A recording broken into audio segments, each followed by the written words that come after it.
원했던 바는 아니죠. 하지만 우리에게 닥친 상황이고, 그렇다면 이 코로나19에 어떻게 우리가 대응하면서 우리의 삶을 이끌어가야 할 것인가, 또 이루어야 할 것인가 하는 것은 또 우리가 생각해야 할 부분이고 노력해야 할 부분이 아니겠습니까? 우리 모두가 서로가 다시 한번 또 믿음으로 세워질 수 있는 귀한 계기가 분명히 되어질 줄로 믿습니다. 하나님의 자녀를 다루실 때는 두 가지 방법을 사용을 하십니다. 하나는 우리 요구를 들어주시는 방법으로 우리를 인도해 주시죠. 그러니까 우리가 기도하는 대로 들어주시고 필요한 것마다 채워주시고 원하는 것을 주시는 그런 방법이 있어요. 또 하나의 방법은 우리가 원하는 것을 들어주시지 않는 방법이 있습니다.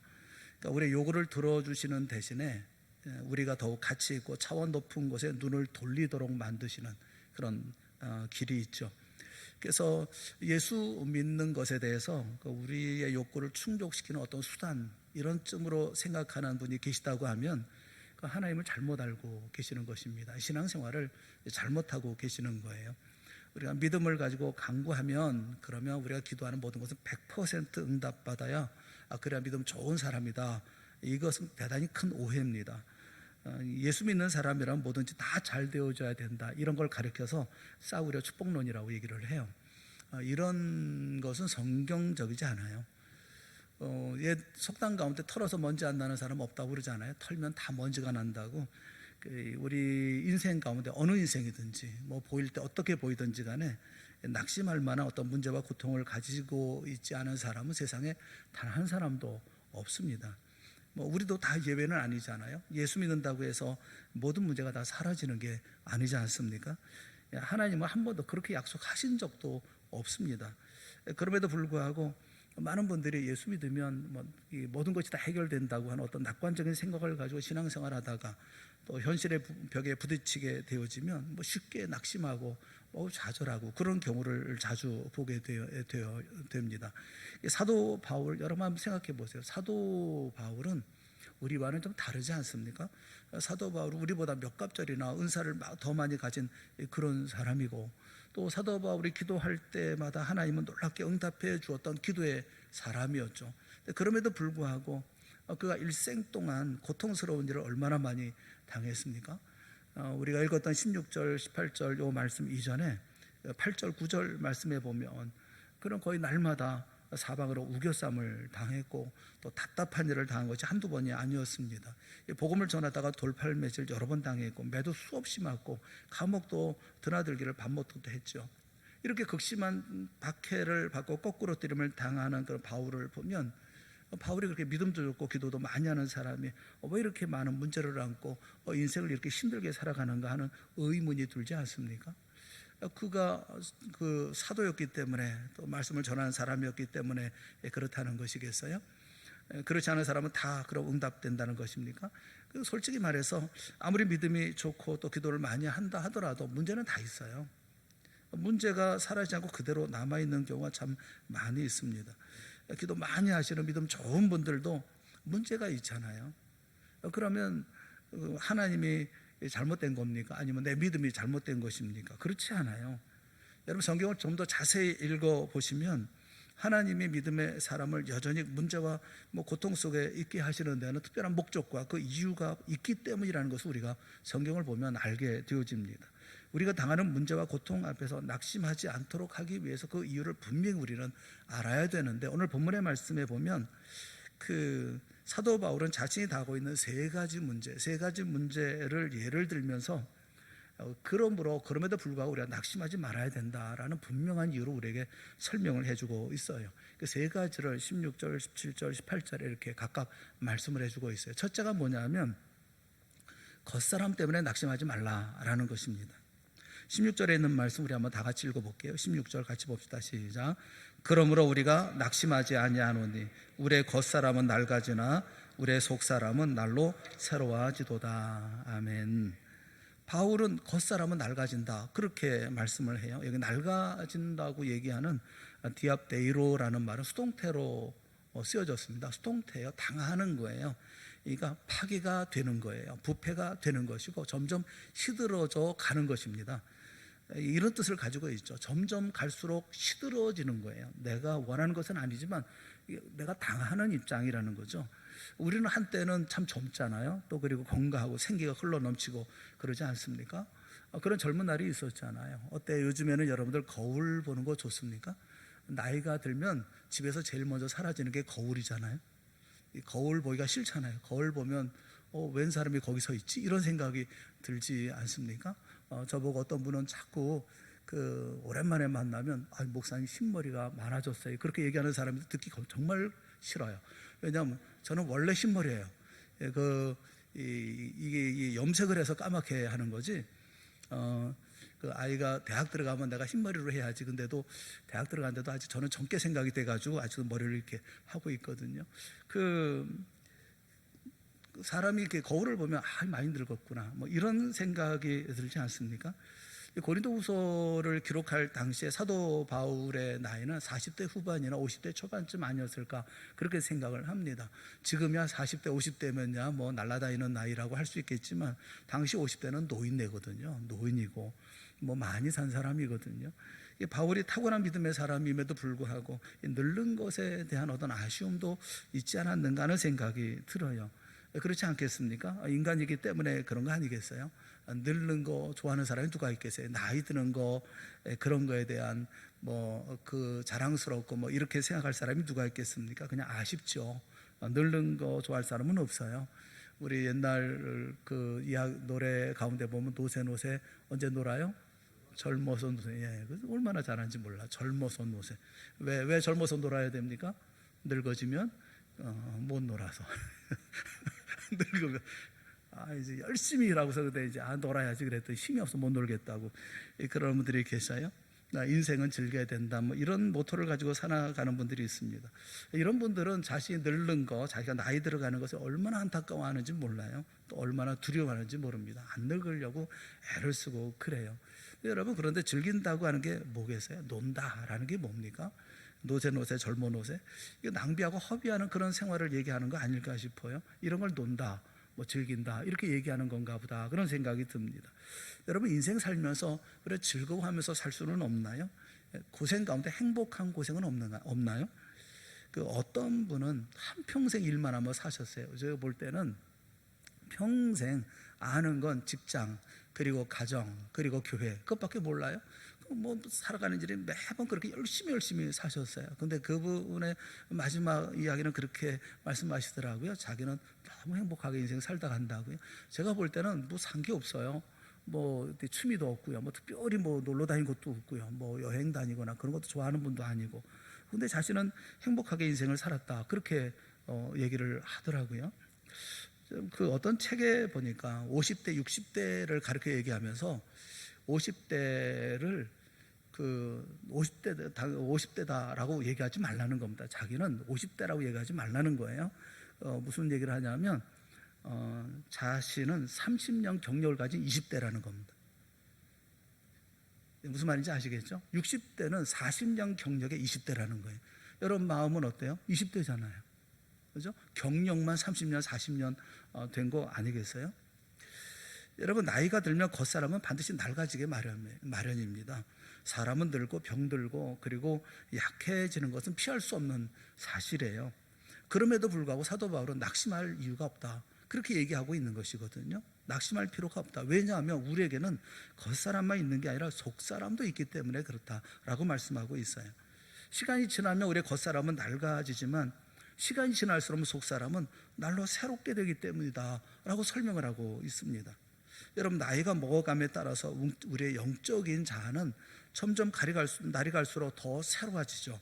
우리 안에 심겨져 있는 영원한 생명의 씨앗은 시간이 갈수록 더 왕성하게 자라나죠. 나이가 지긋한 분 가운데 신앙에 좋은 분들이 많은 것은 바로 이런 이유 때문에 그래요. 수많은 인생에 살면서 이런 모든 경험들과 이런 모든 쓰라린 고통들, 이런 것들이 오히려 그의 영혼을 더 새롭게 하고 더 강하게 만들고 더 진실하게 만들고 신실하게 만들죠. 신앙의 연륜이 짧은 분들을 보면 좀 별로 안정감이 없죠. 젊은 사람들도 안정감이 없어요. 청년들 믿음 생활 잘한다고 하잖아요. 저는 하나도 안 믿어요. 누구를 만나느냐에 따라서 그 삶은 달라집니다. 결혼하고 나면 그 삶은 전혀 청년 때와는 다른 삶을 살아요. 연륜이 짧은 신앙의 삶이라는 것은 안정감이 없어요. 나이가 들수록 가정을 이루어가고 이렇게 모든 것을 경험해 나가고 신앙의 터가 이제 굳게 잡히고 뿌리가 내려서 그렇게 되어질 때 그 속 사람은 점점 강해지고 튼튼해지고 변함이 없는 그런 모습을 갖는 것을 많이 보거든요. 하나님과 이렇고 대면하는 시간을 많이 갖게 되어지고 또 영적인 교제, 하나님과의 깊은 영적인 교제를 가지면서 그의 신앙의 삶이 아주 심오해지는 그런 경우를 많이 보거든요. 여러분, 겉사람은 조금 낡아지는데 그게 무슨 대수가 되겠냐라고 얘기를 하고 있는 거예요. 겉사람이 아름다움을 잃어갈수록 속사람은 날로 아름다워진다고 하는 것을 우리가 믿음으로 확인하라는 것이죠. 나이로 인해서 젊음이 점점 서글픔과 탄식으로 바뀌어 갈수록 속사람의 세계는 하나님으로 인해서 더 풍성해진다는 사실을 확인하라는 겁니다. 그럴 때 우리는 낙심할 이유가 없다는 거예요. 어떤 분이 저보고 보톡스 맞으라고 그렇게 얘기하는 분이 계세요. 이마에 보톡스 맞으라고 그렇게 얘기를 하시는 분이 계셔요. 이마에 주름이 좋다고 그러면서 이제 보톡스 이제 맞아야 되지 않냐, 주름이 많다고 얘기를 하는데, 어떤 분들 또 TV에 나오는 분들 보니까 어떤 분은 웃는 게 어색하더라고요. 왜 이렇게 어색하나 했더니 보톡스 너무 맞아서 그렇다는 거예요. 그래서 저는 그냥 있는 대로 산다고, 그냥 그 주름이 있으면 있는 대로, 그냥 생기면 생긴 대로 그렇게 살지, 뭐 그걸 뭘 맞아가면서 뭘 주름진 걸 피려고 하고 애쓰고 노력할 이유가 뭐가 있겠어요? 여러분, 우리 겉모양 바꿔보려고 뭐 그래서 화장품 뭐 비싼 거 사서 바를 뭐 이런 생각 하지 마세요.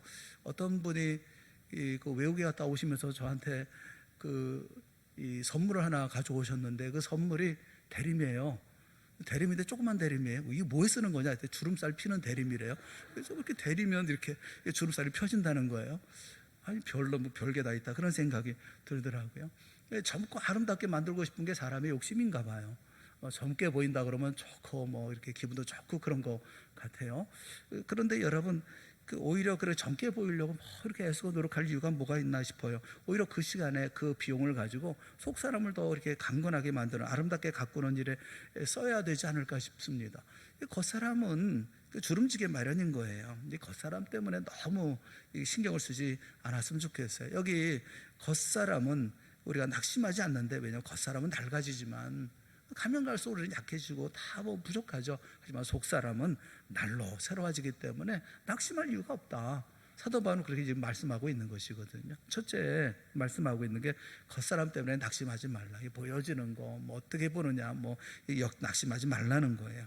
두 번째는 현실의 문제 때문에 낙심하지 말라는 겁니다. 17절 말씀이에요. 17절 말씀 우리 다 같이 봅시다. 다 같이 시작. 우리가 잠시 받는 환난에 경한 것이 지극히 크고 영원한 영광에 중한 것을 우리에게 이루게 함이니. 여기 잠시 받는 환난에 경한 것, 그리고 지극히 크고 영원한 영광에 중한 것, 이게 대비해서 말씀을 하고 있죠. 잠시 받는 게 뭐예요? 오늘이잖아요. 현실의 삶이 잠시 누리는 것이잖아요. 영원한 것과는 비교가 되지 않는 잠시, 잠깐이잖아요. 잠깐.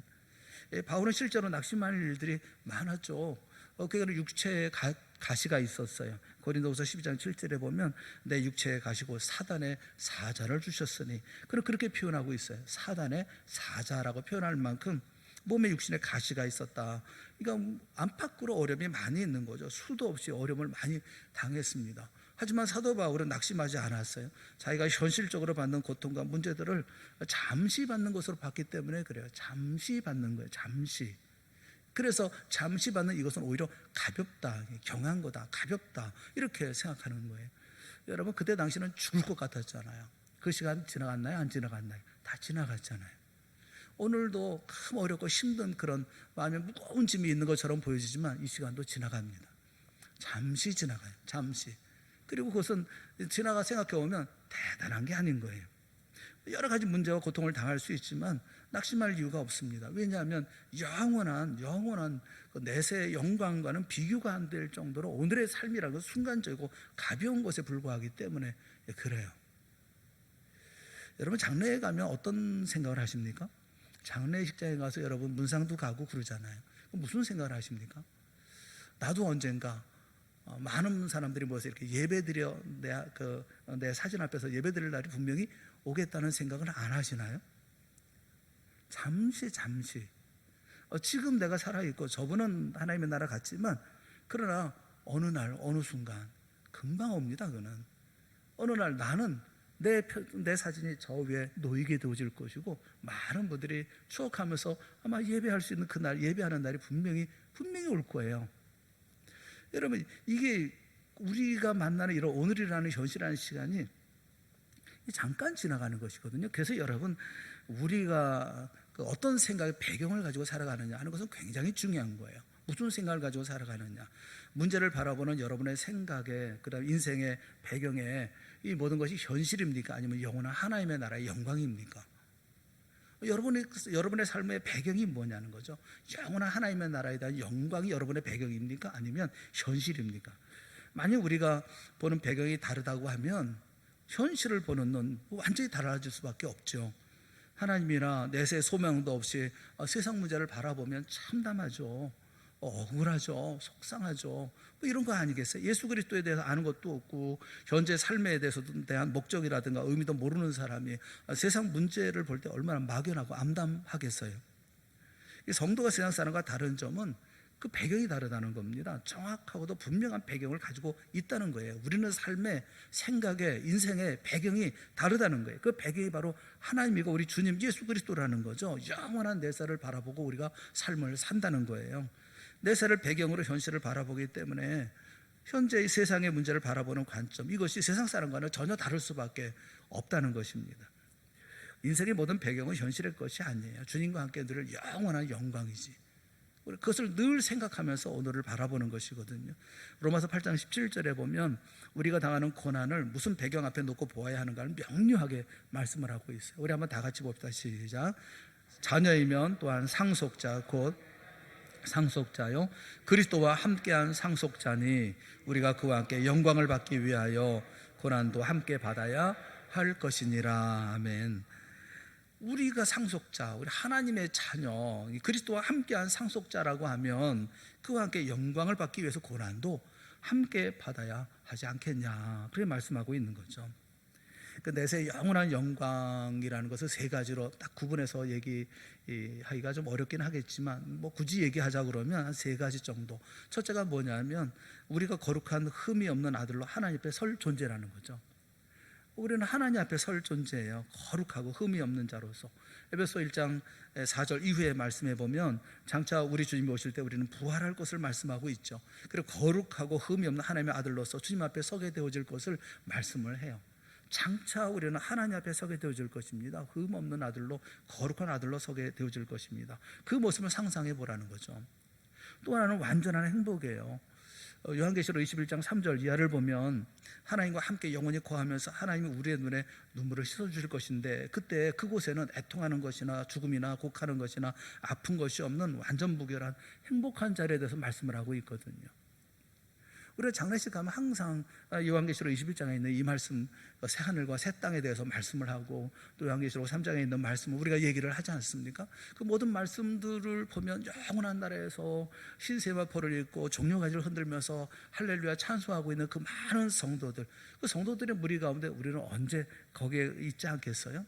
그들은 곡하는 거, 또는 뭐 이 병든 거, 또 배고픈 거, 뭐 이런 뭐 이 목마름, 이런 것이 없는 세상, 그거 주님 우리의 목자가 되셔서 우리를 생명수샘으로 인도하시기 때문에 그거 없는 자리에 우리를 인도하신다고 말씀하고 있잖아요.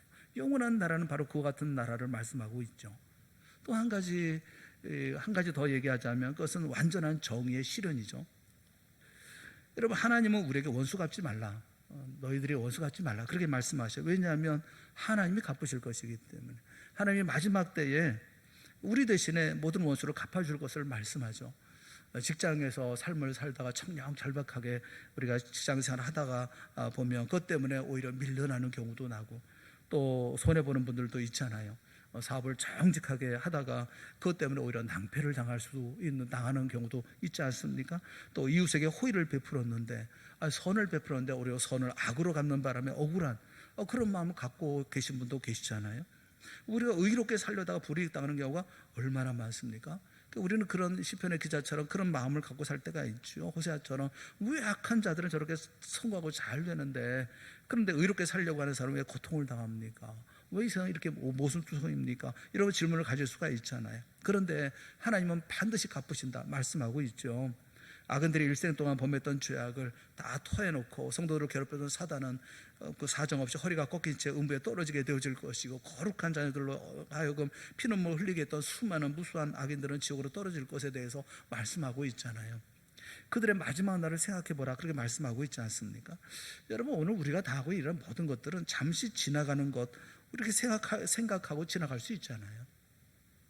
나중에 주실 영광과 비교가 안 되는 가벼운 것으로 사도 바울은 받아들이고 있다라는 거예요. 하나님은 참 지혜로우신 분이기 때문에 우리가 필요하다고 판단되시면 우리가 현실에서 겪는 어떤 문제, 고통 전부 제거해 주시지 않거든요. 부분적으로 남겨놓으실 때가 있어요. 몇 년 동안 어떤 문제를 놓고 씨름할 때가 있고 기도할 때가 있고, 뭐 예수 잘 믿는데도 가난한 자리에서 벗어나지 못할 때가 있고, 뭐 믿음을 가지고 바로 한다고 하는데도 뭐 실패하는 경우도 있지 않아요? 아무리 매달려도 하나님은 가만히 계시는 것처럼, 들으시지 않는 것처럼 느껴질 때가 있잖아요. 왜 이런 일이 있습니까? 생각하지만 하나님은 필요에 따라서 우리에게 그런 어려움도 주시고 고통도 주시고 또 힘든 일들도 주시는 거죠. 믿음이 적어서의 문제도 아니고 하나님이 안 계셔서의 문제도 아닌 거예요. 이렇게 우리에게 이런 어려움을 주시는 이유는 우리의 눈을 영원한 영광으로 돌리도록 하기 위해서 그렇게 하시는 거 아니겠어요? 힘들고 어려워 보세요, 여러분. 누구 의지합니까? 어디로 나옵니까? 새벽에 나오시잖아요. 나와서 기도하잖아요. 주님만 바라보잖아요. 점점 어려움이 있을수록 우리 믿음이 더 좋아지지 않습니까? 주님만 바라보고 주님만 의지하며 살게 되지 않습니까? 사실 우리 중에는 문제와 고통 때문에 하나님을 믿게 된 분들이 참 많아요. 만약 하나님이 문제와 고통을 다 거두어 가셨다고 한다면 예수 제대로 믿었을까요? 하나님은 문제를 마치 조개 안에 모래알처럼 사용하셔서 영롱한 빛을 발하는 하늘의 진주처럼 만들고 싶어 하실 때가 있다고, 우리 삶 속에. 그 장미 가운데 향기가 아주 진한 장기가 발칸반도의 향기라고 그럽니다. 다른 장미와는 비길 수 없는 그런 향기가 많이 향기를 가지고 있다고 그래요.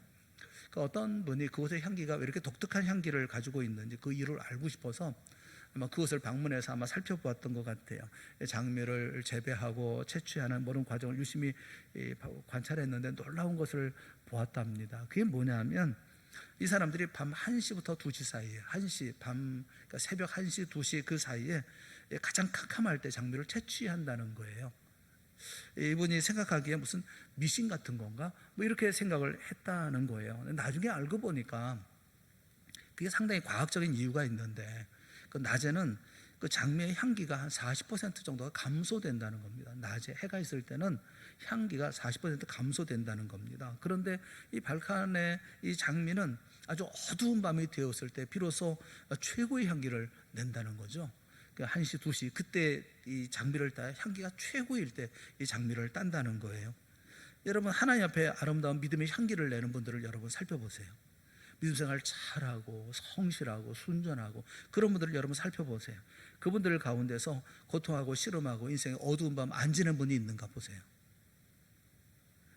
어떤 암담한 상황이 없었다고 한다면 향기로운 믿음의 삶을 살 수가 있었을까요? 하나님이 기도를 들어주지 않는다고 낙심하지 마세요. 기도를 들어주실 때도 있지만 안 들어주실 때도 있어요. 근데 그때 하나님은 더 큰 일을 우리에게 만들어 가시는 것이죠. 예수를 믿어도 문제가 떠나지 않습니까? 낙심할 이유가 없어요. 때가 되면 하나님께서 그 문제를 해결해 주실 것이고, 뭐 해결해 주지 않는다 할지라도 하나님께서 나를 통해서 또 나를 위해서 더 큰 일을 우리에게 베풀어 주실 것이기 때문에 그런 거예요. 오늘 우리에게 있는 이 일들은 잠시 지나가는 겁니다. 잠시 지나가는 거잖아요. 조금 지나면 다 사라져 버리는 거 많은 거잖아요. 근데 그 일 때문에 이런 가볍게 여겨야 할 일들은 중하게 여기고 힘들게 여기고, 이것 때문에 목숨 걸고 살지 말라. 우리가 목숨 걸어야 되는 것은 영원한 나라, 내세 영원한 주님께서 우리에게 허락하신 그 나라를 바라보고 살아가는 게 중요하다라는 거죠. 사도 바울이 지금 얘기하고 있는 낙심하지 마라. 낙심할 이유가 없다 너희들 얘기하면서, 첫 번째는 낡아지는 겉사람 때문에 낙심하냐? 왜 낙심하냐? 라고 얘기하고 있는 것이고, 두 번째는 현실적인 문제 잠깐 지나가고 또 그 다음에 아주 가볍게 지나가는 이것을 가지고 낙심해서 되겠냐? 이렇게 지금 얘기하고 있는 것이거든요. 그리고 마지막 세 번째는 보이는 것 때문에 낙심하지 말라. 그렇게 말씀하고 있어요. 18절 말씀 한번 봅시다. 18절 말씀 다 같이 시작. 우리가 주목하는 것은 보이는 것이 아니요 보이지 않는 것이니 보이는 것은 잠깐이요 보이지 않는 것은 영원함이라. 많은 경우에 보이는 것을 가지지 못해서 안타까워하고 그것 때문에 속상해할 때가 많지 않습니까? 엊그제 이 신방을 갔다 오는데 차가 계속 밀려요. 서부간선도로 타고서 이렇게 오는데 계속 차가 밀렸는데 앞에 보니까 우리 교회 차 앞에 승용차 하나 가더라고요. 그 차 이름이 생소해서 제가 이렇게 가만히 이렇게 보니까 그 차가 마세라티라는 차더라고요. 마세라티가 어디 차인지 아세요?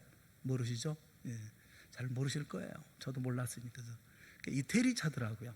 그래서 검색을 쭉 해보니까 제가 이제 그 맨 앞에 앉아가지고 이렇게 좀 이제 검색을 해봤어요. 이렇게 검색하면서 이게 무슨 차인가 그랬더니 그 승용차가 마세라티라는 승용차더라고요. 그 가격이 얼마인가 그랬더니 2억이 넘더라고. 차 한 대가 2억이 넘는 차더라고요. 그래서 내가 금방 접었죠. 내가 탈 차는 아니구나 이런 생각. 평생 뭐 저런 차를 탈 일은 없을 것 같아요. 돈이 안만 있어도 저런 차 타고 싶은 생각도 없지만 뭐 돈이 그만큼 있을 것 같지도 않고 차를 위해서 그만큼 쓸 것 같지도 않고. 여러분 우리가 정말 가지고 싶다고 해서 그래서 애를 쓴다고 해서 우리가 다 갖게 됩니까? 못 갖게 되는 경우 많잖아요.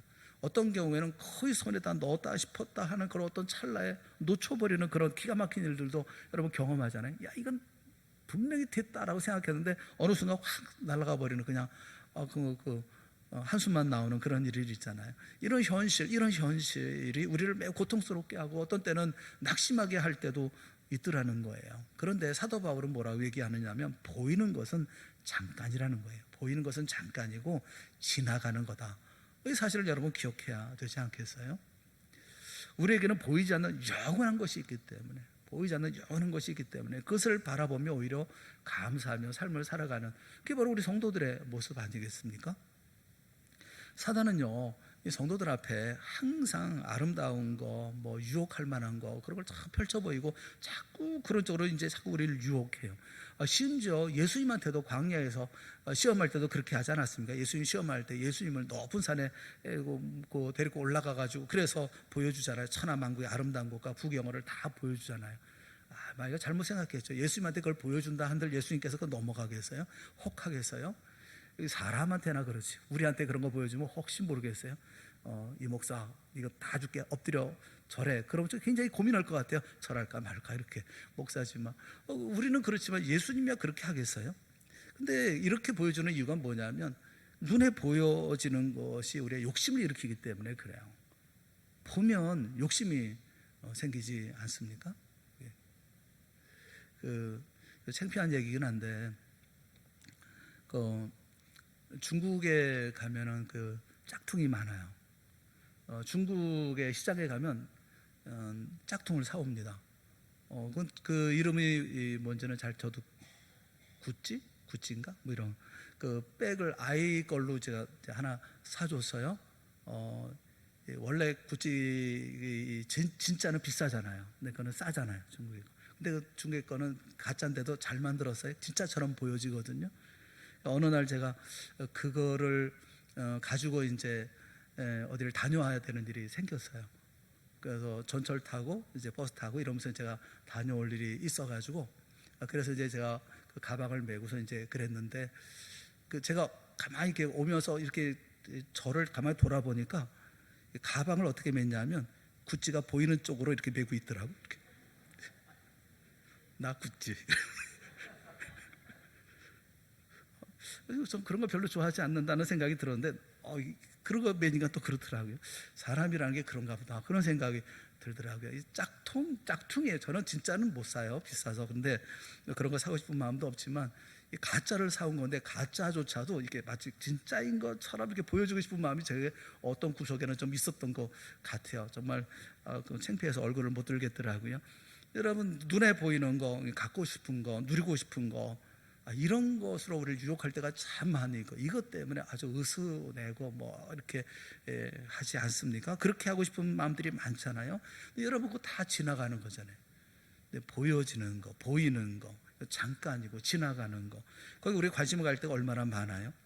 여러분, 우리가 눈과 마음을 바꿔야 되지 않습니까? 보이는 것에서 눈을 돌려서 보이지 않는 것을 바라보는 삶을 살아가는 우리가 되어야 되지 않겠어요?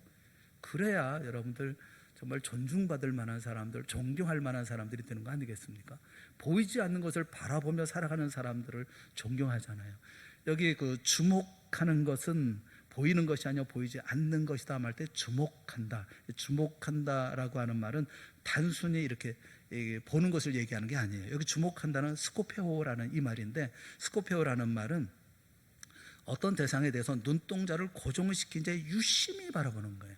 그 옛날 항해하는 선원들은 이 밤에 바닷길에 암초가 있는지, 그 밤중에 갈 때 또는 육지가 가까웠는지 뭐가 있는지를 살피려고 할 때는 주변에 있는 모든 불들을 다 껐다고 그래요. 여러분, 불을 켜면 잘 안 보이잖아요. 불을 다 껐다고 그럽니다. 그것도 모자라 가지고 손으로 눈을 이렇게 가리고 별빛까지 다 차단하고 어둠 속을 뚫어지게 이렇게 바라볼 때에, 그래야 그 앞에 뭐가 있는지가 보여진다는 거예요. 이것이 뭐냐면 이렇게 바라보는 것을 주목한다고 그래요. 그렇게 보는 것을 주목한다고 그래요. 우리가 세상 가운데서 보면 세상에 있는 많은 것들이 우리 앞을 지나가잖아요. 근데 그런 것들을 바라보는 게 아니라 모든 불들을 다 끄고, 모든 유혹의 불들을 다 끄고, 다 거기에 관심을 갖지 않고 손을 모아서 오직 이 모든 불빛을 가리고 하나만 유심히 바라볼 때 앞을 보면서 가는 거, 이런 게 바로 여기 주목한다라는 그 의미이거든요. 우리가 주목하는 것은 보이는 것이 아니요 보이지 않는 것이다. 여러분, 그래서 우리는 낙심하지 않는 거예요. 이 세상의 많은 일들 때문에 낙심하지 않는 이유가 있는 거죠. 여러분, 내세 영원한 나라, 거기 확신을 가지고 계십니까?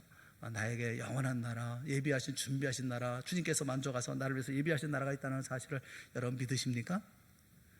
믿으십니까? 예, 아멘도 뭐 크게도 안 하고 뭐 하는 등 마는 등.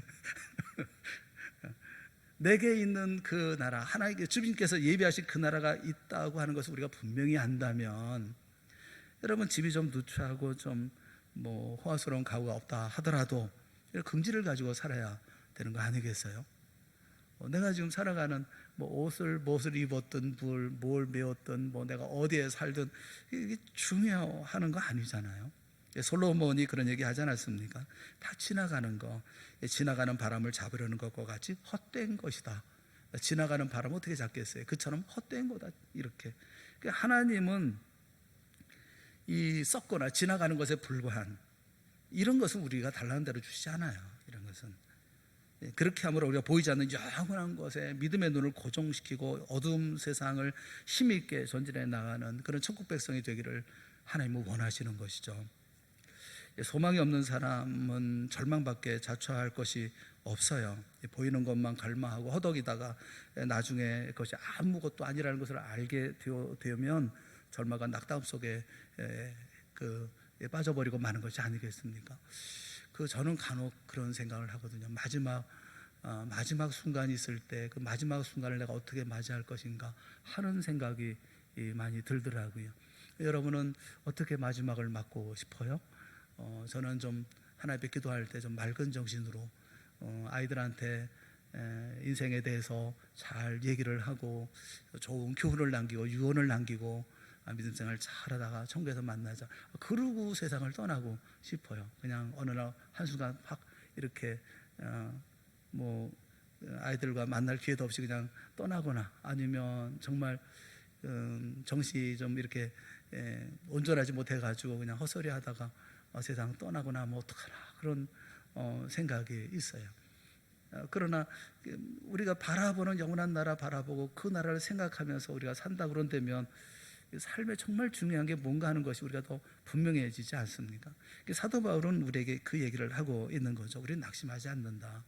여기 얘기하는 그 겉사람 때문에 낙심하지 않고, 현실에 있는 일 뭐 잠깐 있다가 아주 가볍게 지나가 버리는 이런 것 때문에 낙심하지도 않고, 눈에 보여지는 것 때문에 낙심하지 않는다. 왜냐하면 우리에게는 속사람이 있기 때문에, 또 우리에게는 그 크고 영원한 영광의 자리가 있기 때문에, 영광의 중요한 것이 우리에게 있기 때문에, 또 보이지 않는 그 놀라운 것들이 있기 때문에, 그래서 우리는 낙심하지 않는다라고 얘기하는 것이죠. 사랑하는 여러분, 어떤 삶을 살든지 낙심하지 않는 우리가 될 수 있기를 주님의 이름으로 축원합니다. 이런 거 뭐 명예니 뭐 사람들의 인정함이니 뭐 박수니 그 다 지나가 버리고 많은 거 아니겠어요? 뭐 그 사람이 인정하면 뭐 그거 얼마나 대단한 거겠어요? 뭐 그리고 사람들이 뭐 알아주고 뭐 그거 얼마나 될 것 같아요? 잠깐이지. 그리고 어느 날 어느 순간 다 사라져 버리고 마는 거 아니겠습니까? 기억에 다 사라져 버리고 마는 것이잖아요.